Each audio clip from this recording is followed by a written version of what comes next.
You're listening to Tales of Vatican Secrets. And tonight we're going to look at something that actually exists. A document in the Vatican archives that has troubled catalogers for decades. Before we start, I'd like to ask, which country are you listening from right now? And what time is it where you are? If you're finding this channel for the first time, consider subscribing. We share stories like this one every day, and I think you'll want to hear what comes next. Tonight isn't about atmosphere or mystery for its own sake. We're going to examine real archival systems, actual cataloging decisions, and the specific mechanisms that can make a document effectively invisible even when it sits on a shelf that anyone with clearance could theoretically reach. Once we begin, you'll understand why some records remain unread, not because they're locked away, but because no one knows quite how to look for them. You're standing in your room right now, or lying down, or sitting somewhere comfortable, and you're about to learn about a filing system that was never meant to be understood by outsiders. The Vatican Secret Archives, renamed in 2019 to the Vatican Apostolic Archives, though many historians still use the older term, occupy approximately 85 kilometers of shelving spread across multiple buildings in Vatican City. And the organizational logic that governs these miles of documents wasn't designed for efficiency or accessibility, but for institutional memory that could be controlled, parsed, and sometimes deliberately obscured. In 1881, Pope Leo III opened portions of these archives to qualified researchers, ending centuries of complete institutional secrecy. But the opening came with a structural problem that persists today. The documents were cataloged according to systems that had evolved organically over 400 years, with each papal administration adding its own organizational layer, its own classification codes, its own internal logic that made perfect sense to the cardinal secretaries and prefects who created it, but becomes nearly incomprehensible to anyone trying to navigate it generations later. The particular document we're discussing tonight, and yes, it does exist, though I won't identify it precisely because that would violate the terms under which certain historians have discussed it, sits in a section of the archives known as the Fondo Particolare, a catch-all designation for materials that don't fit neatly into the main organizational schema. The Fondo Particolare isn't a single location, but rather a classification umbrella covering approximately 14 separate physical storage areas, each containing documents that were deemed important enough to preserve but problematic enough that no archivist wanted to integrate them into the primary catalog system. This is where you find items that were seized from heretics, confiscated from suppressed religious orders, surrendered under diplomatic pressure, or simply discovered in Vatican properties without clear provenance. The document in question bears a catalog number that begins with the prefix FPMIC, followed by a numerical sequence, but the number itself is what archivists call an orphan designation. It was assigned sometime between 1926 and 1934 during a reorganization effort led by Cardinal Alfredo Ottaviani, who later became notorious for his rigid conservatism and his role in pre-Vatican II doctrinal enforcement. Ottaviani's reorganization was never completed. He was reassigned before finishing the project, and the cataloging system he'd begun implementing was abandoned halfway through, leaving hundreds of documents with catalog numbers that don't correspond to any master index. The document we're examining has no listed author, no clear date of composition, and no indication of how it entered the Vatican's possession. What it does have is content, 17 pages of dense Latin text written in a hand that paleographers who've seen it date to sometime in the mid-16th century, probably between 1545 and 1565 based on the letter formations and the style of abbreviation marks. The text itself describes an administrative procedure, something bureaucratic and seemingly mundane, a method for cataloging testimonies given during ecclesiastical investigations. But here's where it gets strange. The procedure it describes doesn't match any known investigative protocol from that period. The Congregation of the Holy Office, which handled heresy investigations, kept meticulous records of its procedures, and none of them match what's described in this document. The Apostolic Penitentiary, which dealt with confession-related cases, used completely different methods. Even the diocesan investigation protocols from the mid-1500s, which varied considerably across different regions, don't align with what this text outlines. Some historians quietly disagree about whether the document describes a theoretical procedure that was never implemented or an actual system that was used briefly and then deliberately erased from official records. The document instructs investigators to separate testimonies into 3 categories: those given willingly, those given under canonical pressure, and those given under what it calls necessary physical inducement. A euphemism that probably means torture, though the text never uses that word directly. For each category, it prescribes different documentation standards. Willing testimonies were to be recorded in full with the witness's name and the date. Testimonies given under canonical pressure, meaning threat of excommunication or other spiritual penalties, were to be recorded in summary form, with the witness identified only by their diocese and occupation. And testimonies obtained through necessary physical inducement were to be recorded without any identifying information at all, not even the date, just the content of what was revealed. This last category is what makes the document remarkable, because it describes a deliberate system for creating anonymous evidence. Testimony that could be used to build a case, but couldn't be traced back to the person who gave it. The real consequence of this system, if it was ever implemented, was that it would be impossible to verify the testimony later. You couldn't cross-examine the witness. You couldn't check whether they recanted. You couldn't determine if they were coerced into saying something false. The evidence simply existed, authorless and unverifiable, and yet apparently admissible in whatever proceeding it was meant to support. Now, we don't know if this procedure was ever actually used. There's no external evidence that it was, no trial records that obviously follow this pattern, no complaints from defendants about anonymous testimony being used against them. But the document exists. Someone wrote it. Someone thought it was important enough to preserve.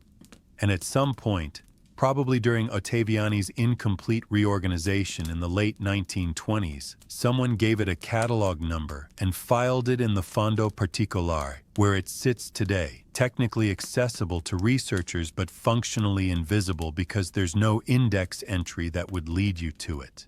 You'd have to know it exists and approximately where it might be shelved to have any hope of finding it. This is how Vatican archives work, and this is what people mean when they talk about Vatican secrets. Not locked vaults or forbidden libraries, but organizational systems so complex and so deliberately fragmented that information can hide in plain sight for centuries. You're still with me, which means you want to understand how something like this happens, how a document describing a potentially significant investigative procedure ends up cataloged in a way that makes it nearly unfindable. The answer lies in what archivists call defensive cataloging, a practice that became common in the Vatican during the late 19th and early 20th centuries, when the archives were first opening to outside researchers.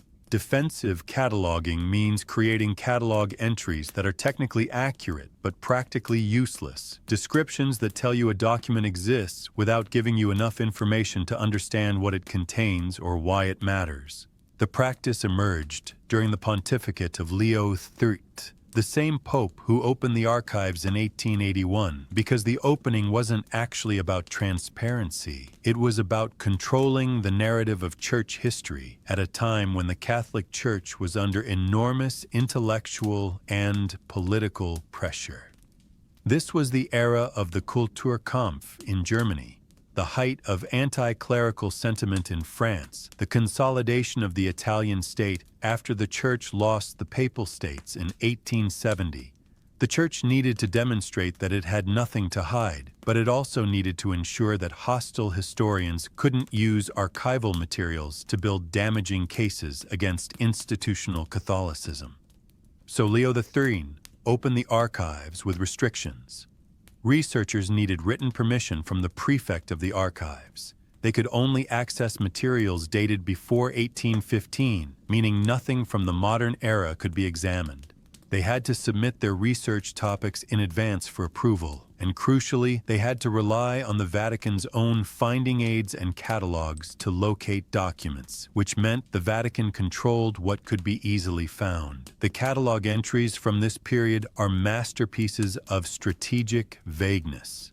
A document might be listed as correspondence regarding ecclesiastical matters, 16th century 23 folios, without any indication of who was corresponding with whom or what those ecclesiastical matters involved. The authorless document we're discussing was probably cataloged during this period or shortly after, and its catalog entry reflects this defensive approach.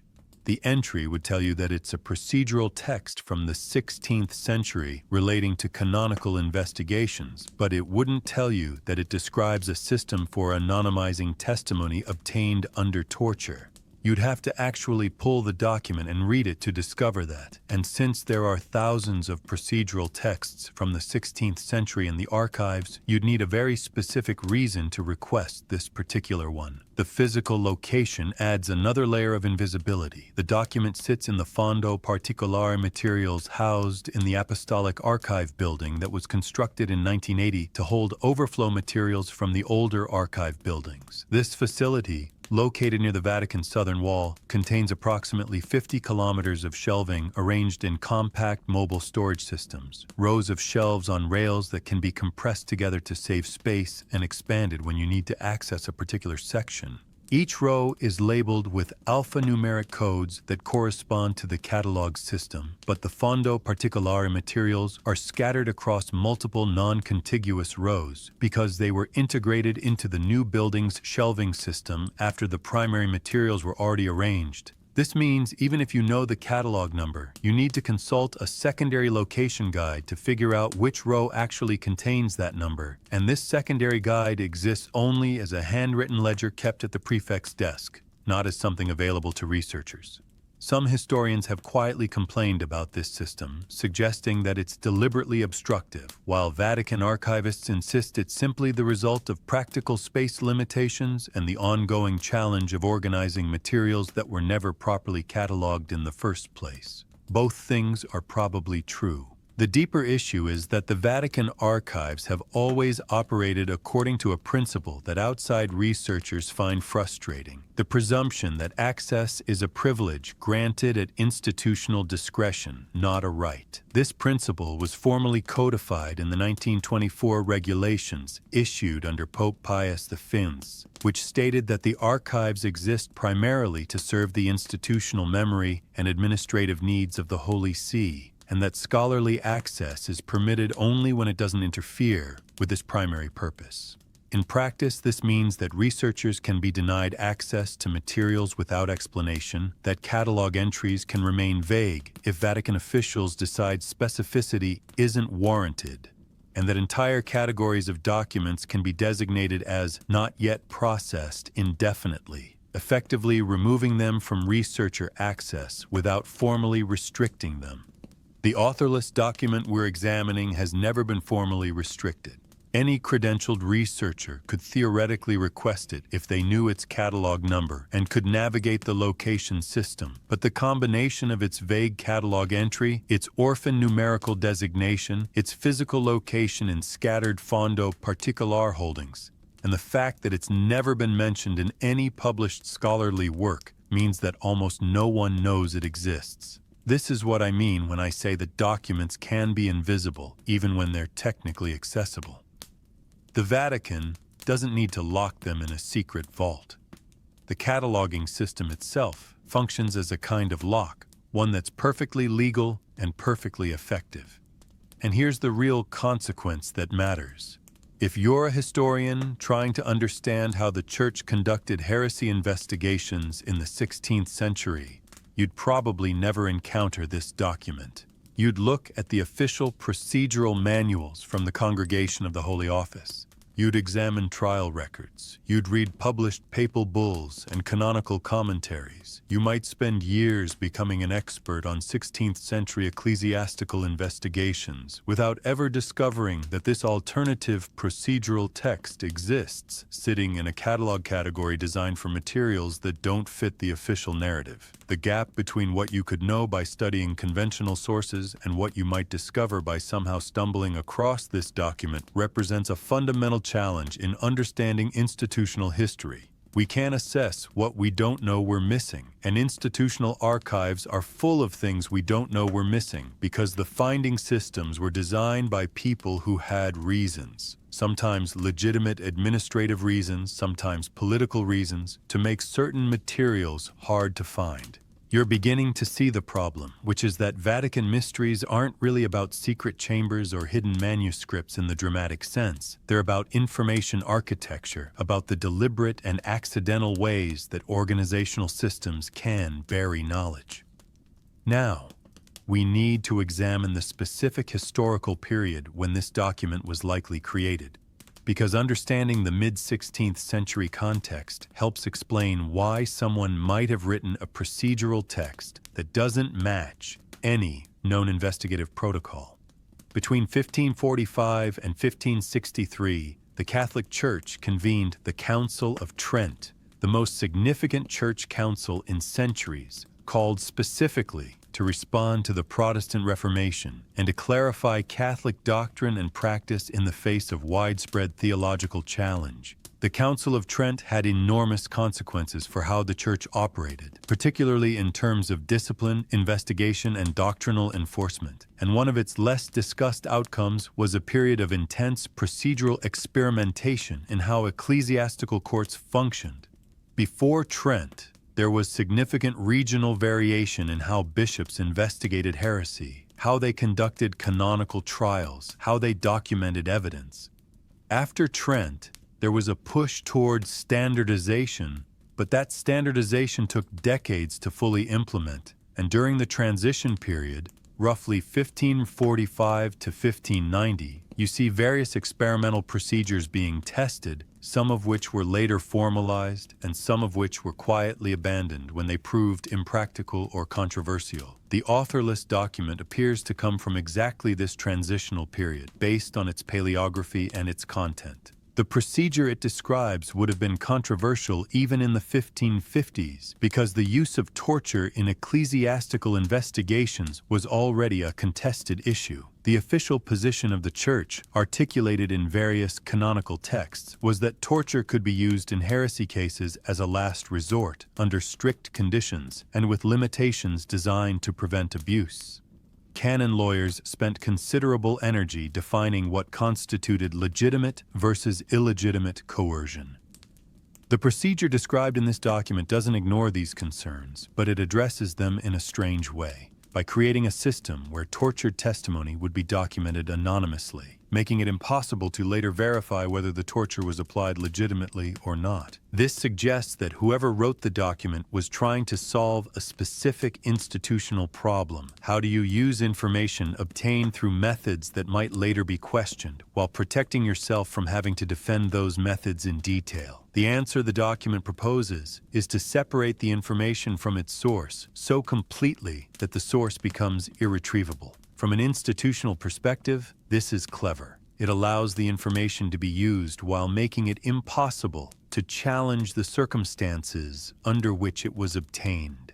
From an ethical perspective, it's deeply problematic, which is probably why, assuming this procedure was ever actually proposed to church authorities, it was never officially adopted, but the fact that someone wrote it down and wrote it down in enough detail to constitute a 17-page manual means it was being seriously considered by someone with enough ecclesiastical authority to commission such a text. We don't know who that person was because the document has no author attribution, which might itself be significant. Most procedural texts from this period were written by specific canon lawyers or theologians whose names were attached to their work, both because authorship conveyed authority and because controversial proposals needed named sponsors who could defend them in ecclesiastical debates. The absence of an author here could mean the text was deliberately anonymized from the beginning. Perhaps because the proposal was too controversial to attach anyone's name to it, or perhaps because it was meant as a confidential recommendation to a specific cardinal or papal official who requested it privately. There's a specific historical anchor that might be relevant here, though we can't confirm it. In 1559, Pope Paul IV issued a papal bull called Cum ex Apostolatus Officio that dramatically expanded the Church's authority to investigate heresy, and that included provisions allowing for the use of increased investigative pressure in cases where heretics refused to confess.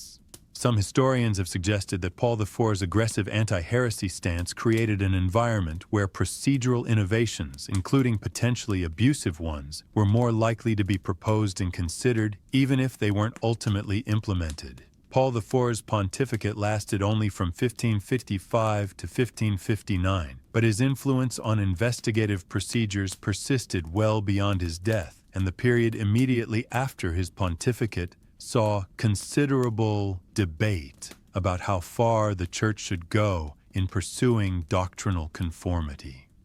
The authorless document might have been written during this debate, either as a serious proposal or as a thought experiment exploring the logical extremes of Paul IV's approach. What makes this document different from other controversial texts from the same period is that it was preserved rather than destroyed. The Church has destroyed plenty of documents over the centuries, records of Inquisition proceedings that became politically embarrassing, drafts of papal bulls that were never issued, correspondence containing statements that later popes wanted suppressed. The survival of this particular document suggests someone thought it was worth keeping, either as a historical record of a proposal that was considered and rejected, or as a procedural option that might be revisited in the future if circumstances changed. Its placement in the fondo particolare, that catch-all category for materials that don't fit the standard narrative, indicates that by the time it was cataloged in the 20th century, Vatican archivists recognized it as something significant but problematic, important enough to preserve, awkward enough to avoid featuring prominently in finding aids.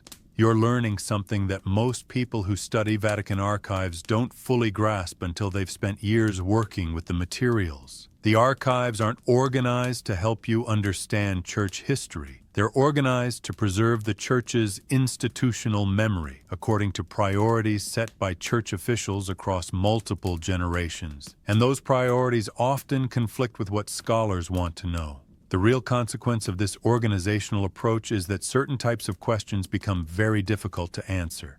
If you want to know what the official church position was on a particular issue in the 16th century, you can find that relatively easily. There are published bulls, conciliar decrees, theological treatises. But if you want to know what positions were seriously considered but never officially adopted, what procedures were tested and abandoned, what debates happened behind closed doors before official pronouncements were made, you're dependent on finding documents that might or might not have been preserved, and that, if they were preserved, might have been cataloged in ways that make them effectively invisible. You're still listening, which means you're starting to understand that this isn't just about one mysterious document. It's about how institutions manage information in ways that serve institutional interests, and how that management shapes what historians can and cannot know. Now, we need to examine what happened to materials like this during the major archival reforms of the 20th century, because that's when many of these problematic organizational decisions were made permanent. In 1924, Pope Pius XV appointed a new prefect of the Vatican archives, Cardinal Alfredo Ottaviani, who we mentioned earlier, and gave him a mandate to modernize the cataloging system to accommodate increasing researcher demand, while maintaining appropriate institutional control.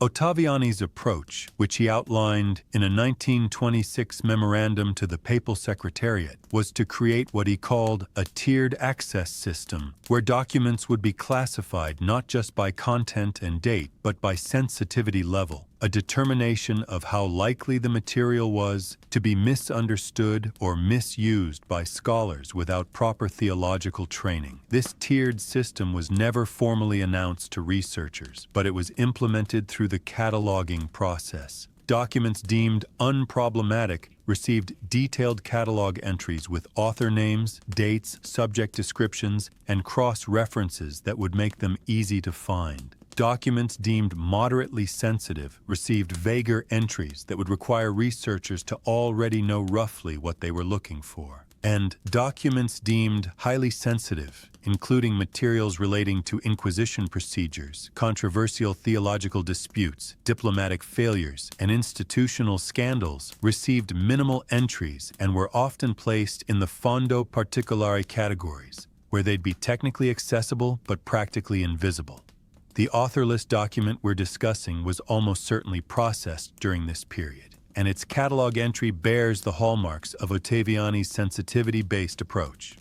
The entry is accurate enough to satisfy professional archival standards, but it's vague enough that you'd need to be specifically looking for texts about investigative procedures involving anonymous testimony to recognize it as relevant. Ottaviani's system created a kind of permanent structural obscurity for thousands of documents. And here's the critical thing. Even after Ottaviani was reassigned and subsequent prefects took different approaches, the catalog entries he created were rarely revised because revising them would require re-examining each document individually, which would be an enormous undertaking that no prefect has been willing to prioritize. The result is that we're still living with Ottaviani's cataloging decisions nearly a century later, still dealing with organizational choices made by a conservative cardinal in the 1920s who believed that some historical information was too dangerous to be easily accessible. There's a widely accepted historical fact that's relevant here. In 1998, Pope John Paul II issued a formal apology for historical acts of violence committed by church officials, including the use of torture during the Inquisition, and he opened additional sections of the archives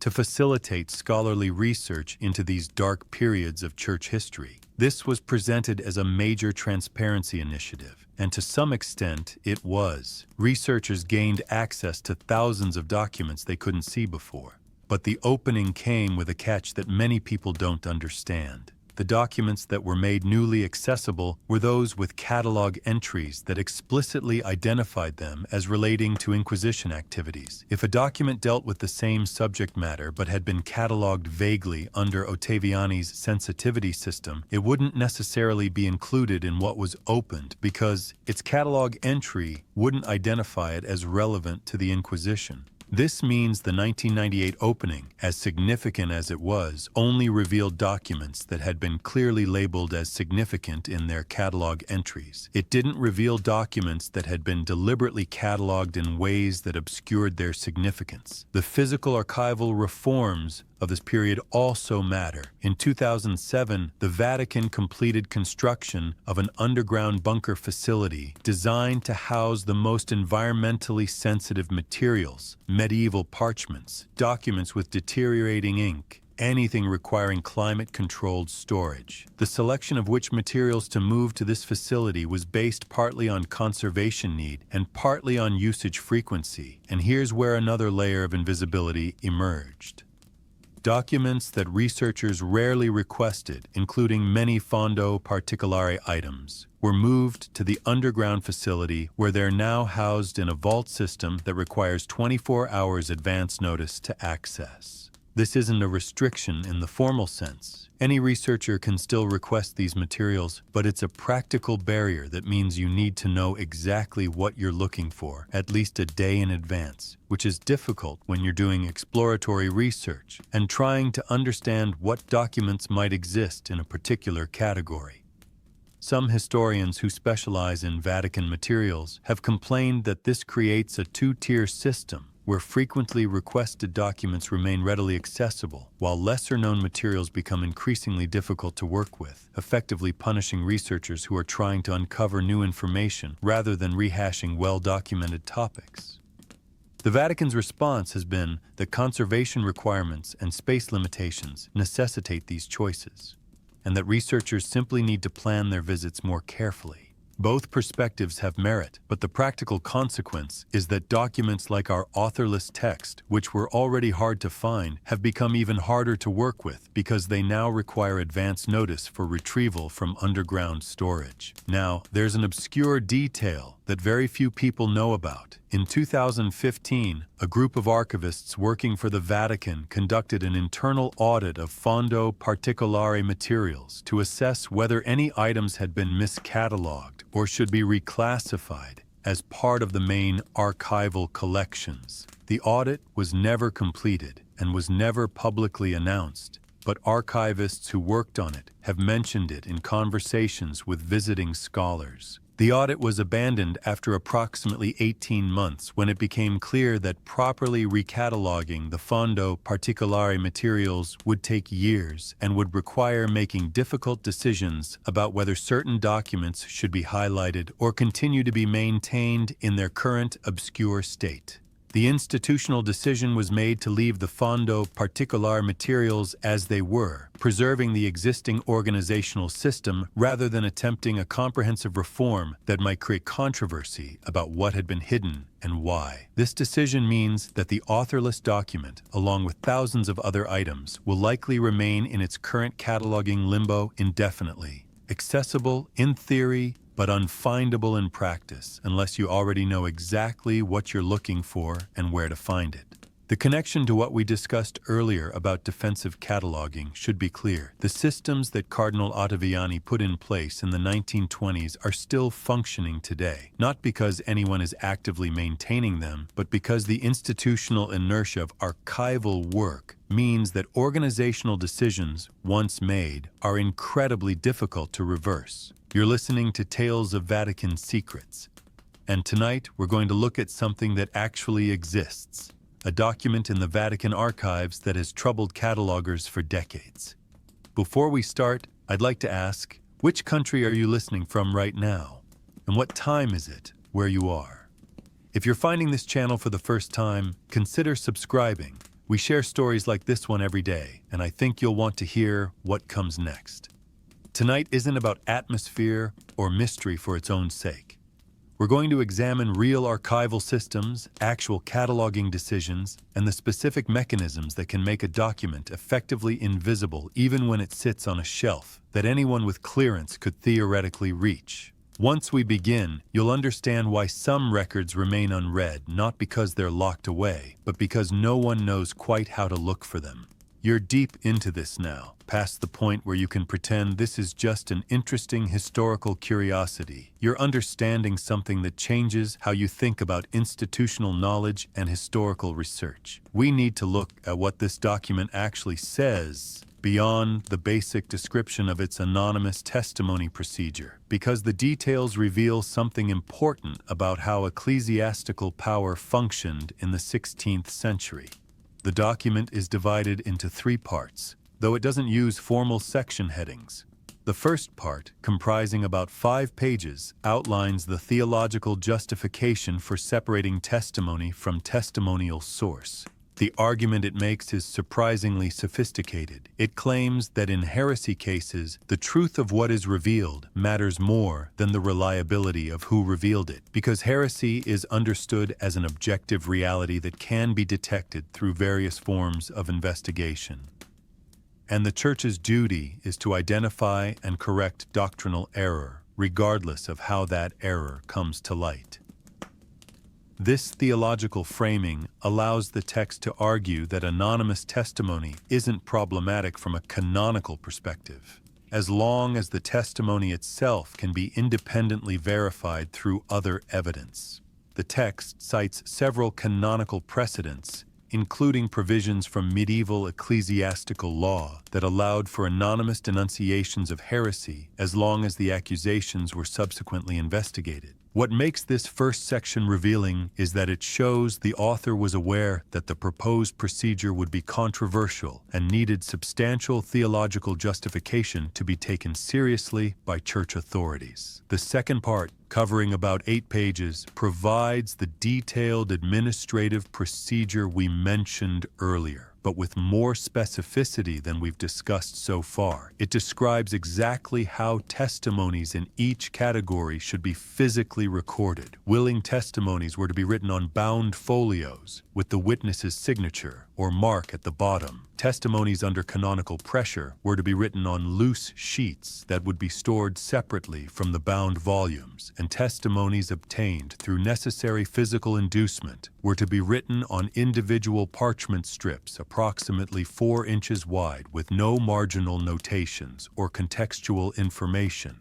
These parchment strips would then be stored in a separate container. The text specifies a wooden box with a lock that would be kept in the tribunal secretary's possession rather than in the main case files. The procedure specifies that these anonymous testimony strips would only be brought before the investigating tribunal during final deliberations, after all other evidence had been presented and evaluated, and they would be introduced without any explanation of their source or the circumstances under which they were obtained. The investigating judges would be told only that these represented additional testimonial information relevant to the case. This system seems designed to prevent judges from knowing that torture had been used, or at least to give them plausible deniability about it, which raises interesting questions about who this procedure was meant to protect: the institution, the investigators, or the judges themselves. The third part, filling the final 4 pages, addresses a problem that the author apparently anticipated. What happens if a defendant challenges the evidence against them and demands to know the source of anonymous testimony? The procedure's answer is bureaucratic genius in a disturbing way.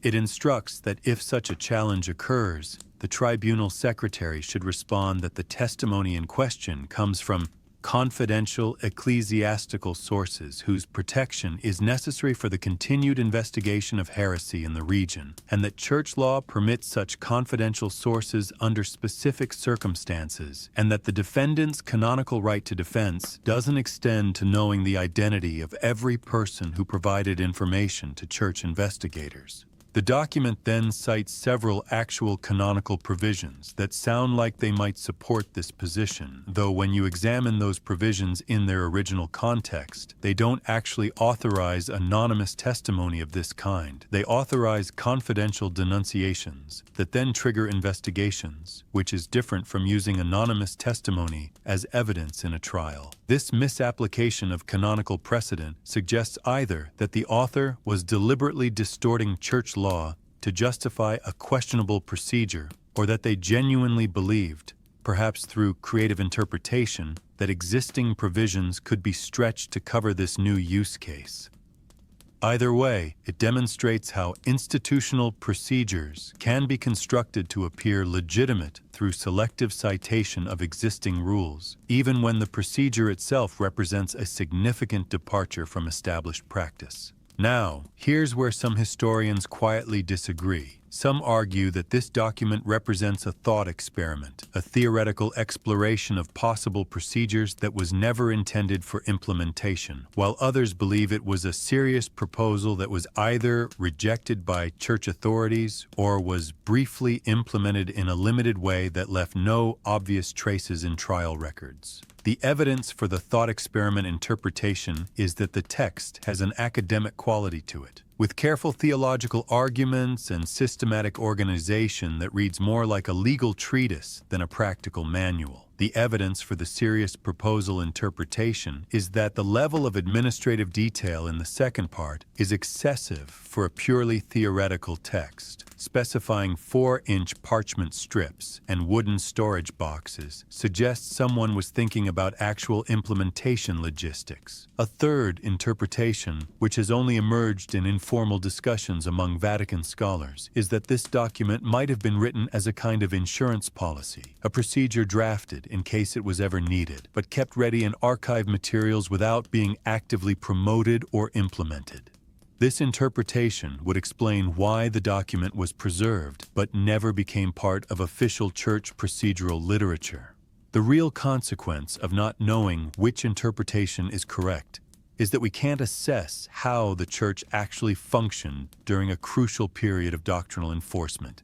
If this procedure was implemented even briefly, it means some heresy convictions might have been based partly on anonymous testimony obtained through torture, which would be a significant historical finding that would complicate our understanding of Inquisition justice. If it was never implemented, it still tells us something important, that church officials in the 16th century were willing to consider procedural innovations that would have made ecclesiastical trials fundamentally unfair by modern standards, and that such considerations were deemed worth preserving in written form. Either way, the document exists as evidence of institutional thinking during a period when the Church was struggling to respond to the Reformation threat, and the fact that it's been sitting in the Vatican archives for probably 400 years, cataloged in a way that makes it nearly invisible, means that historians working on 16th century ecclesiastical justice have been working without access to a piece of evidence that might change their understanding. This is what I mean when I say that the secrets beneath the Vatican aren't necessarily about hidden manuscripts in locked vaults. They're about documents that sit on accessible shelves but remain functionally hidden because the cataloging system doesn't point you toward them. The document is there. A sufficiently determined researcher with the right expertise could find it. But the organizational structure of the archives makes finding it so unlikely that it might as well not exist for most research purposes. You're still here, which means you understand that what we're really examining is how knowledge gets buried, not through dramatic conspiracies, but through boring administrative choices made by archivists and prefects and cardinals who have institutional priorities that don't align with historical transparency. Now, we need to consider what happens when someone actually does find a document like this. What are they allowed to do with the information? The Vatican archives operate under publication restrictions that many outside researchers don't fully understand until they're bound by them. When you apply for access to the archives, you sign an agreement that includes several provisions. You agree not to photograph or scan archival materials without explicit written permission for each document. You agree to submit any publications based on archival research to the Vatican's Historical Office for review before publication, and you agree that the Vatican reserves the right to request changes to your work if archival officials believe you've misrepresented or misunderstood the documents you've accessed. These provisions are presented as standard archival protocols designed to protect fragile materials and ensure scholarly accuracy, and to some extent that's true. Many institutional archives have similar rules. But the practical effect is that the Vatican maintains considerable control over what researchers can say about materials they've discovered, and researchers who want continued access to the archives are incentivized to maintain good relationships with Vatican officials by avoiding publications that might embarrass the Church or challenge official historical narratives. Some historians have pushed back against these restrictions, arguing that they violate academic freedom and turn researchers into de facto institutional gatekeepers. But the Vatican's position is that access to the archives is a privilege granted at institutional discretion, and if researchers don't like the terms, they're welcome to work elsewhere. This creates a complex situation with documents like our authorless text. Even if a researcher found it and recognized its significance, publishing about it would require navigating the Vatican's review process, and there's a real possibility that Vatican officials would request modifications to any publication that too strongly implied church officials in the 16th century seriously considered implementing an unjust procedure for handling testimony. A widely accepted fact about the Vatican archives that's relevant here is that the archives have their own internal historical research staff, scholars employed directly by the Holy See to study archival materials and produce official historical analyses.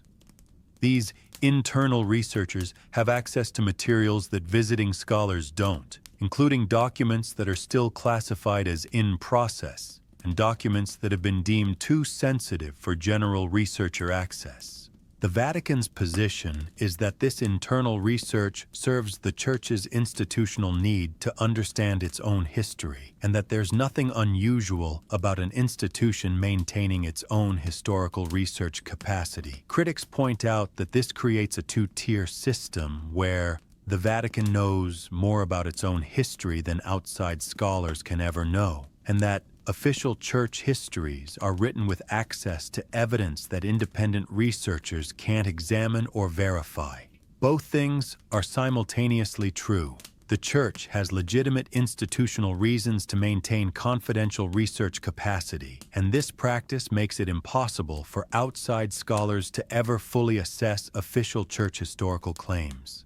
The authorless document we're discussing isn't formally restricted. It's not classified as in process or sensitive, but its effective invisibility serves a similar function. If the document were widely known and frequently cited in scholarly literature about 16th century ecclesiastical courts, it would be harder for Vatican officials to control how it's interpreted and what conclusions researchers draw from it. By remaining obscure, known to perhaps a handful of scholars who happened to stumble across it and who may have decided that writing about it wasn't worth the complications with Vatican review processes. The document doesn't challenge official narratives about how the Church conducted investigations during the Counter-Reformation period. Now we need to consider a specific institutional mechanism that affects how these materials are understood: the practice of archival contextualization, which became formal Vatican policy in 2012. Under this policy, when researchers request access to sensitive materials, the archives provide them with what's called a contextual briefing, a short document prepared by Vatican historical staff that explains how the Church wants the requested materials to be understood within broader historical context. These contextual briefings aren't presented as requirements or restrictions, just as helpful background information, but they serve to frame how researchers think about documents before they even examine them. If you requested the authorless document we've been discussing, assuming you somehow knew it existed and knew its catalog number, you'd likely receive a contextual briefing that explained the document as an example of theoretical legal reasoning from the Counter-Reformation period, and that emphasized how the procedure it describes was never implemented and doesn't reflect actual church practice. This framing might be accurate. We genuinely don't know if the procedure was implemented, but it's also strategic because it suggests a particular interpretation before you've had a chance to form your own conclusions. Some historians accept these contextual briefings as genuinely helpful, while others see them as attempts to control interpretation. And the truth is probably that they serve both purposes simultaneously. They do provide useful historical background, and they do shape how researchers approach controversial materials. The real consequence of this contextualization policy is that it becomes difficult to approach Vatican documents with genuinely fresh eyes. You're always working within interpretive frameworks that the institution itself has provided, and separating your own analysis from the suggested interpretation requires a level of critical distance that's hard to maintain when you're dependent on the institution for continued access to materials. There's an obscure archival detail that matters here. In 2016, the Vatican Archives implemented a new digital imaging policy that requires all photographs of archival materials to be taken by Vatican staff rather than by researchers themselves. The stated reason was conservation, ensuring that photography is done with proper lighting and equipment that won't damage fragile documents. The practical effect is that researchers now submit requests for which documents they want photographed. Vatican staff perform the photography, and researchers receive digital files that the Vatican retains copies of. This means the Vatican has a complete record of which documents every researcher has requested images of, which allows Vatican officials to track scholarly interest in particular materials and potentially to anticipate what publications might be in preparation based on which documents researchers are focusing on. Again, this isn't presented as surveillance. It's presented as a conservation measure and as a service to researchers who no longer need to bring their own camera equipment. But the informational asymmetry it creates is significant. The Vatican knows what you're studying before you publish anything about it, while you have no idea what internal researchers are examining or what conclusions they're drawing from materials you might not even know exist. Now let's consider what happened in a specific case that illustrates these dynamics. In 2008, a German historian named Friedrich Schmitz. I'm using a pseudonym because discussing specific researchers' experiences with Vatican archives can affect their future access. Discovered a set of documents in the Fondo Particolare relating to a 1580s heresy investigation in northern Italy. The documents included trial transcripts that Schmitz believed showed evidence of testimony that had been obtained through torture, but had been presented in court without identifying its source, exactly the kind of procedure our authorless text describes. Schmitz spent 2 years analyzing these materials and prepared a scholarly article arguing that the anonymous procedure described in various theoretical texts from the period had actually been implemented in at least some regional tribunals, even if it was never officially sanctioned by Rome. When Schmitz submitted his article to the Vatican for required pre-publication review, he was told that his interpretation was historically premature, and that the trial transcripts he was citing were actually examples of a different documentation practice, where scribes sometimes summarized multiple testimonies together, which could make individual testimony sources unclear without implying anything nefarious. The Vatican Review Office suggested substantial revisions to his article that would reframe his argument as being about documentary practices rather than about systematic anonymization of tortured testimony. Schmitz initially resisted these revisions, but after being informed that his researcher access privileges were under review and might be suspended pending clarification of his publication intentions, he ultimately agreed to modify the article substantially. The published version, which appeared in 2011, is still a solid piece of scholarship, but it makes a much more cautious argument than Schmitz originally intended, and it includes several paragraphs of contextualization that read very much like they were suggested by Vatican reviewers. The important thing about this case isn't whether Schmitz's original interpretation was correct. That remains genuinely debatable, but rather that the Vatican's review process functioned to limit what could be said about materials that the Vatican had made accessible to researchers. This is how institutional control over historical narrative works in practice, not through crude censorship, but through leverage that comes from controlling access to evidence. Schmitz could have refused the revisions and tried to publish his original article, but he would have lost access to the Vatican archives, which would have effectively ended his career as a historian of the Catholic Church, since so much crucial evidence is held in Vatican collections. Most researchers in his position make the same choice he did. They modify their work to maintain access, and they tell themselves that publishing something is better than publishing nothing, even if what they publish doesn't fully represent their conclusions. The connection between Schmitz's experience and our authorless document should be clear. The document exists as evidence that anonymous testimony procedures were seriously considered in the 16th century and possibly implemented. But anyone who finds the document and tries to write about it will face similar institutional pressure to contextualize it in ways that minimize its significance or that emphasize uncertainty about whether such procedures were actually used. Over time, this pressure shapes the scholarly literature so that even historians who are skeptical of official church narratives learn to write in ways that don't directly challenge those narratives. And the cumulative effect is that institutional versions of history become difficult to contest, even when archival evidence exists that might support alternative interpretations.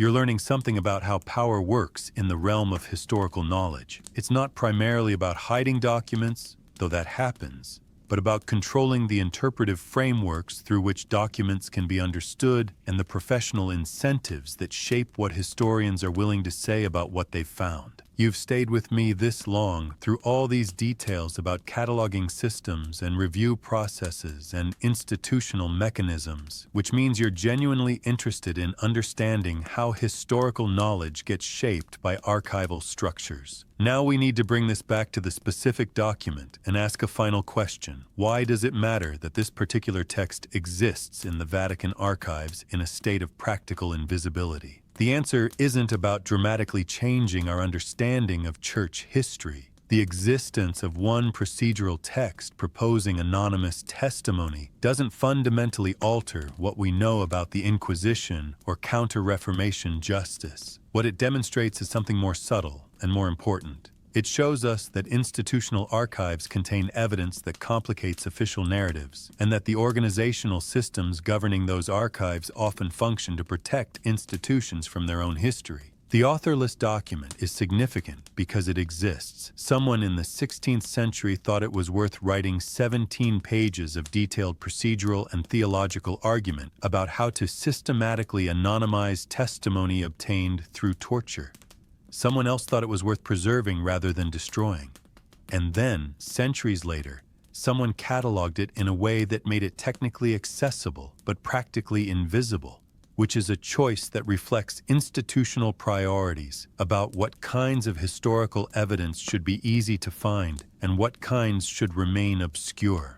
Every one of these decisions, the decision to write the document, to preserve it, to catalog it vaguely, to file it in a scattered collection, to move it to underground storage, to maintain restrictive publication policies, to implement contextual briefing systems, represents a moment when institutional interests shaped how historical evidence would be accessible to future researchers.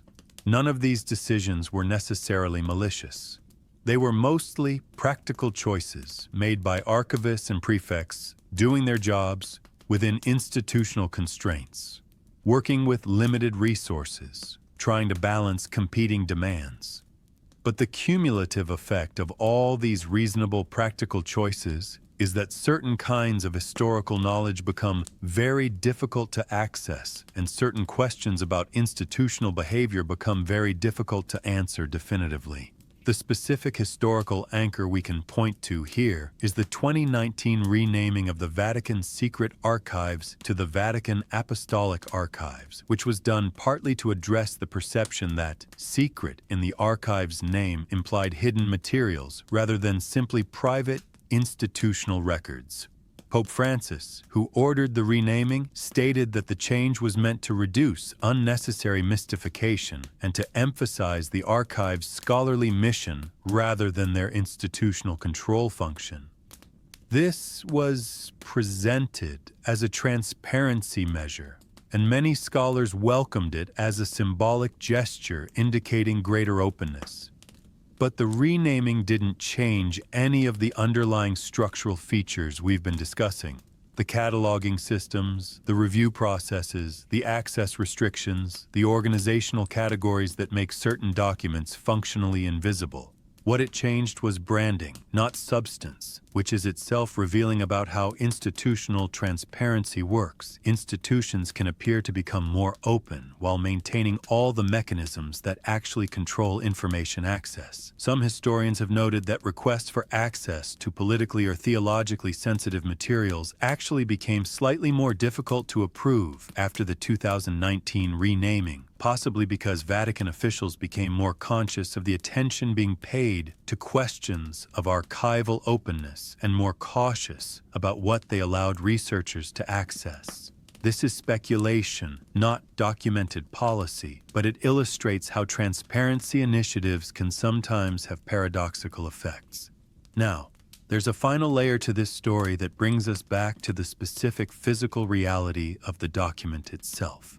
The authorless text exists in the Vatican archives as a physical object, 17 pages of 16th century parchment, written in a careful humanist hand, bound or stored in some container we haven't specified, sitting on a shelf or in a box in the climate-controlled underground facility near the Vatican's southern wall. That physical object has survived approximately 460 years, has been handled by various archivists and possibly by a handful of researchers, has been cataloged and recatalogued and moved and stored according to evolving institutional priorities, and is now effectively frozen in a state of organizational limbo, where it will probably remain unless some major archival reform project forces a comprehensive recataloguing of Fondo Particolare materials, which seems unlikely given the resources that would require. The document's physical survival is almost miraculous when you consider how much has been lost. Fires, floods, deliberate destruction, institutional purges, the simple degradation of organic materials over centuries. Most documents from the 16th century no longer exist. The fact that this one does, that it's been preserved through all the contingencies of history, means that someone at various points in the chain of institutional custody decided it was worth saving. But saving something and making it accessible are different things, and the Vatican has consistently chosen to save this document while keeping it effectively inaccessible through organizational means. This tells us something fundamental about how institutions relate to their own history. They want to preserve evidence of their past, including problematic evidence, because institutional memory serves internal purposes even when it can't be shared externally. But they also want to control how that evidence is understood and used, which means creating systems that preserve materials while simultaneously limiting who can find them and what can be said about them. The real consequence of all this, of the cataloging systems and review processes and contextual briefings and publication restrictions, is that our understanding of institutions like the Catholic Church is always mediated through organizational structures that those institutions control. We can't know what we don't know exists. We can't fully assess historical claims when crucial evidence remains invisible or inaccessible. We can't write institutional history with confidence when the institutions themselves control the archives and shape the interpretive frameworks through which archival materials must be understood. This doesn't mean we can't know anything about church history, or that all official histories are false, or that we should dismiss scholarly work done using Vatican archives. It means we need to approach institutional history with an understanding that archival evidence is always filtered through organizational systems that reflect institutional priorities, and that the documentary record we can access is likely incomplete in ways we can't fully assess because we don't know what we're not seeing. The authorless document is just one example, one small illustration of these larger dynamics, but it's a useful example because its very obscurity demonstrates the point. If this document can sit in the archives for centuries, technically accessible but practically invisible, how many other documents are in similar situations? How much of institutional history remains unknown, not because evidence was destroyed, but because it was filed in ways that make it unfindable? These questions don't have satisfying answers, which is itself the point. The nature of archival invisibility is that we can't quantify it or fully understand its scope. We can only recognize that it exists, that it shapes what we can know about the past, and that institutions have considerable power to determine what evidence future generations will be able to access and how they'll be able to interpret it. You've been listening to this for a long time now, following the details of cataloging systems and institutional mechanisms, and maybe you're wondering whether any of this really matters beyond academic circles and scholarly debates about historical method. The reason it matters is that institutions shape our lives in the present, based partly on narratives about their history, and when those narratives are built on selectively accessible evidence, we're making decisions about trust and authority and legitimacy based on incomplete information.